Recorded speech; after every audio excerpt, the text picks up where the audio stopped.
what I do want to discuss is whether there is any evidence that the airplane does indeed adjust its nose downward to account for the curvature of the Earth, as it must if we lived on a ball. Because if there is no downward curvature adjustment during flight, then there is no globe. It's that simple. And that is probably why so many pilots have figured out the Earth is flat.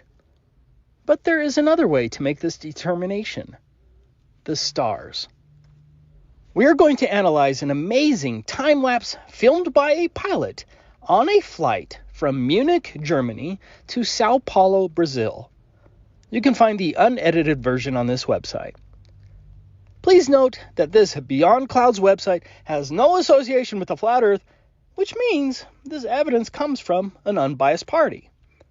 The distance for the full flight from Munich to Sao Paulo is over 6,000 miles, but the recording was only for approximately 3,000 miles.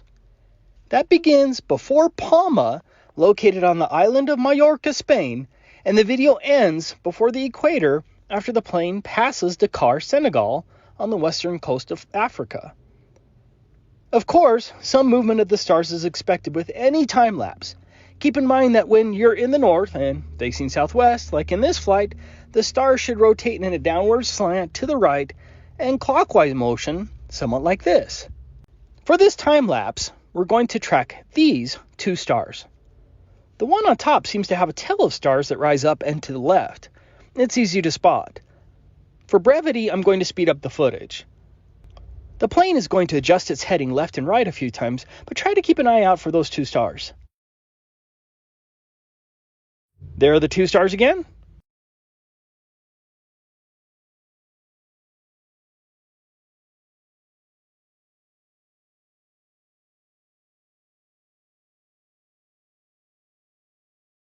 Here they are over on the right side.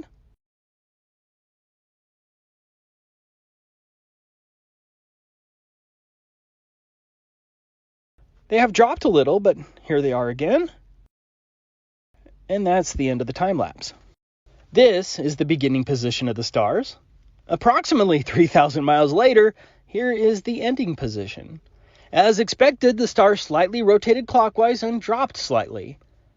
You can even see how the star on top with the tail looks a little bigger and has rotated clockwise. So, what is the problem with this time lapse for the globe? The problem is that the plane has to be dipping its nose to account for the alleged curvature of the Earth.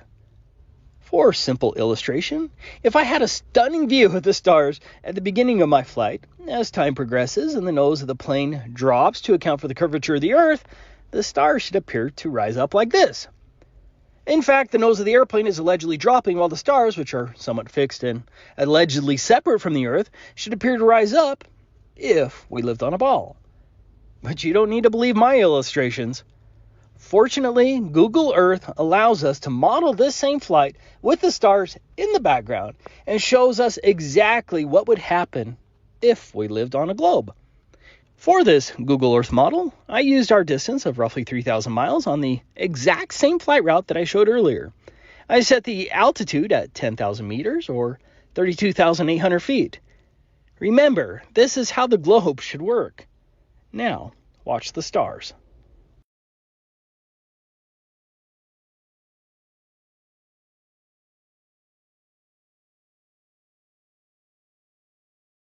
There's no question about it.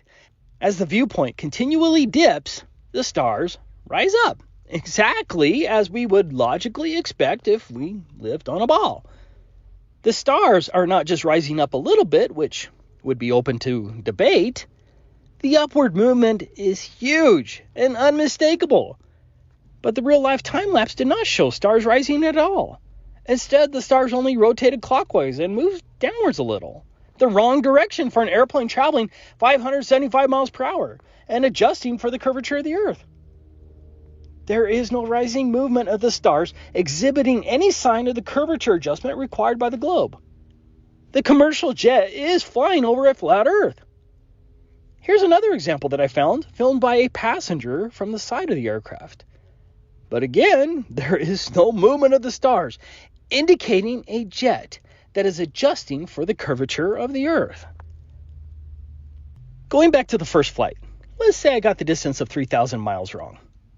And so let's shorten our flight to just 2,500 miles. That starts just before Palma de Mallorca and ends just after Dakar. Both places are specifically identified in the flight as shown here.